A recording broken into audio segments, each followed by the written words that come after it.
Hey guys, welcome back to the channel Komal Kapoor की रसोई। तो आज हम लोग बनाएंगे कढ़ी, जिसके बेसिक इंग्रेडिएंट्स मैंने आपको दे दिए हैं, जो आप एक कढ़ाई में डालने के बाद उसे उबलने के लिए रख देंगे। दूसरी ही साइड पर आप कटोरे में 2 टेबलस्पून बेसन लेंगे, उसके अंदर नमक और लाल मिर्च डालेंगे और उसका एक घोल बना के रेडी करके आप रख लेंगे।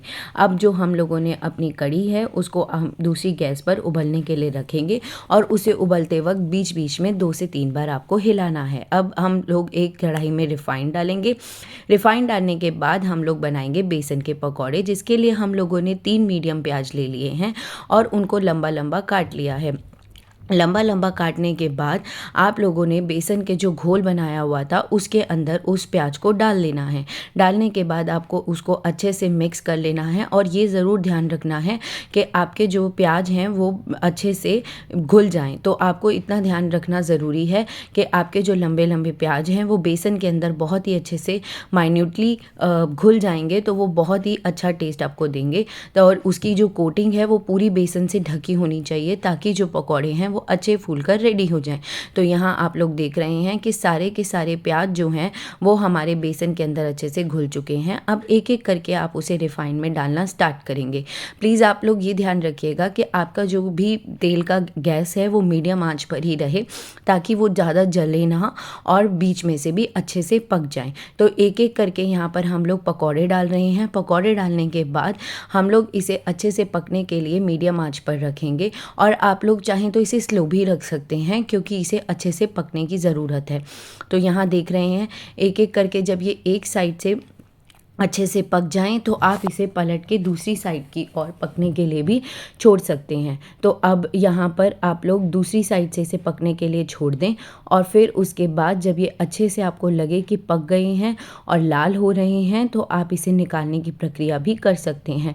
पर इतना ध्यान रखिएगा कि मैं आपको बार बार बता रही हूँ कि आपकी जो गैस है वो मीडियम आंच पर ही रहनी चाहिए। अब आपके पकौड़े दोनों साइड से बनकर तैयार हो गए हैं, तो आप लोग इसे निकालने की प्रक्रिया में लग जाएंगे। अब निकालते वक्त आप लोग ध्यान रखिएगा कि इसका रिफाइन अच्छे से निकल जाए और ये अच्छे से आप लोग निकाल कर साइड प्लेट में रख लेंगे। जैसे कि आप इस वीडियो में देख रहे हैं, इसे साइड प्लेट में अच्छे से निकाल कर रख दिया गया है। अब हम लोग अपनी कढ़ी बनाने की प्रक्रिया पर ध्यान देंगे। बाकी सारे पकौड़े भी इसी तरीके से आप तल कर निकाल लेंगे और निकालने के बाद इसे साइड प्लेटिंग में रख देंगे। तो अब हमारे पकौड़े बनकर हो गए हैं रेडी।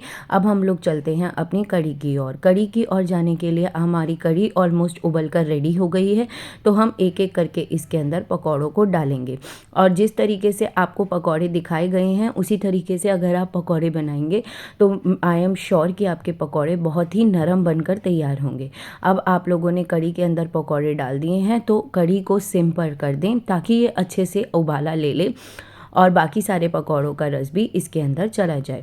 अब हम कढ़ी के ऊपर से तड़का बनाने की तैयारी करेंगे। तो हम उसी कढ़ाई में 1 से 2 टेबलस्पून बिग टेबलस्पून हम लोग लेंगे रिफाइन। उसके अंदर हम हाफ टेबलस्पून 1/4 टेबलस्पून यानी कि डालेंगे हींग।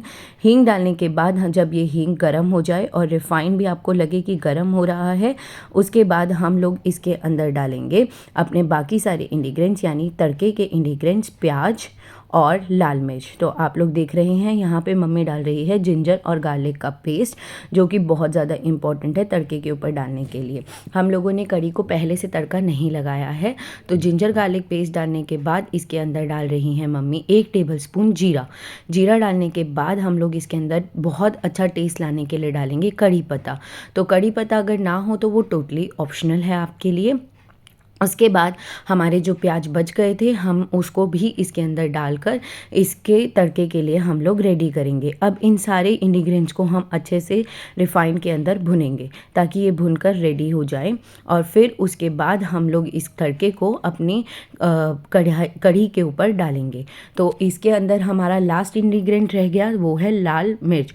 देगी लाल मिर्च हमने यूज़ करी थी फॉर द कलर। तो आप लोग प्लीज़ देख लीजिएगा यहाँ पर कि जितना भी आपको स्वाद अनुसार डालना हो, क्योंकि कुछ लोग मिर्च कम खाते हैं और कुछ लोग ज़्यादा खाते हैं, तो उस हिसाब से आप लोग इसके अंदर डालेंगे लाल मिर्च। तो ये तड़का हमारा रेडी हो गया। तड़के को आप ऊपर से कढ़ी में डालेंगे।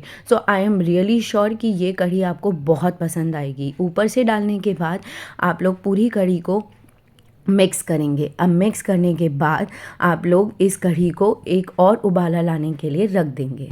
अब हमारी कढ़ी एकदम बनकर हो गई है रेडी। तो अब चलते हैं पराठे की तरफ।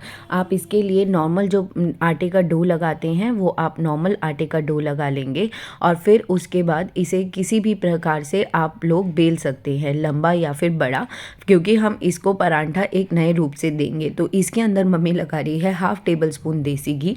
उसके बाद थोड़ा सा मम्मी डालेगी सूखा आटा यानी कि पलेतन, और इसे ध्यान रखिएगा कि आप 2 ही पार्ट में फोल्ड करें और उसके बाद इसे कट करेंगे। कट करने के बाद इसके ऊपर फिर से थोड़ा सा देसी घी लगाएंगे और देसी घी लगाने के बाद इसके ऊपर एक बार फिर से आप लोग डालेंगे सूखा आटा।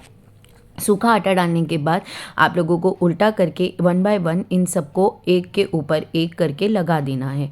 लगा देने के बाद आप लोग इसे अच्छे से बेलने के लिए आप लोग इसे ऐसे किसी भी एंगल में या किसी भी डायरेक्शन में इसे अच्छे से बेल लेंगे। अब आपने देखा यहाँ पर हमारा परांठा बहुत ही अच्छे से बिलकर हो गया है रेडी। अब हम इसे डालेंगे तवे के ऊपर। तो तवे के ऊपर डालने के बाद इसे हम लोग दोनों साइड से हाफ हाफ करके सेकेंगे। आप देख रहे हैं जैसे कि मम्मी से सेक रही है, फिर इसे पलटने से पलट देंगे। ये एक साइड अच्छे से सिक जाएगा, फिर आप इसके ऊपर एक साइड से अप्लाई करेंगे देसी घी अप्लाई करने के बाद आप दूसरी साइड को पलट देंगे और उसे अच्छे से पकने के लिए छोड़ देंगे। अब पककर आप देख रहे हैं हमारा एक साइड का परांठा रेडी हो गया है। अब हम उसे दूसरी साइड पलटेंगे और दूसरी साइड पे हम देसी घी अप्लाई करेंगे। दूसरी साइड देसी घी अप्लाई करके हम दोनों ही साइडों को अच्छे से पका लेंगे। 1 बाय 1 हम लोग ये ध्यान रखेंगे हमारा जो फ्लेम है वो मीडियम पर होना चाहिए और मीडियम के साथ साथ हमारा परांठा बनकर हो गया है रेडी। अब यहाँ पर हमने दोनों ही साइड पर परांठे को रेडी कर लिया है। अब हम इसे गैस से उतारेंगे। गैस से उतारने के बाद अब एक एक करके मम्मी आपको इसकी लेयर्स दिखाती है। तो ये है लेयर वाला परांठा, इजी और बिना मेहनत के। तो आप लोग देख रहे हैं इसमें एक एक लेयर कैसे अलग अलग आ रही है और ये खाने में भी उतना ही सॉफ्ट था।